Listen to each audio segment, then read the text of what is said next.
नमस्कार।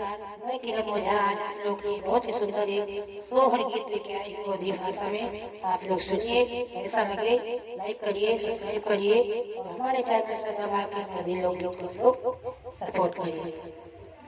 ऊंची ऊंची बखरी सूरज के तबो नाम यारी बहे तबो नाम यारी बहे ओ मोरे राजा धीरे धीरे बेनिया डो लावा हो गरम मोहे लागई हो गरम मोहे लागई हो मोरे राजा धीरे धीरे बेनिया डो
कृष्ण, राधे।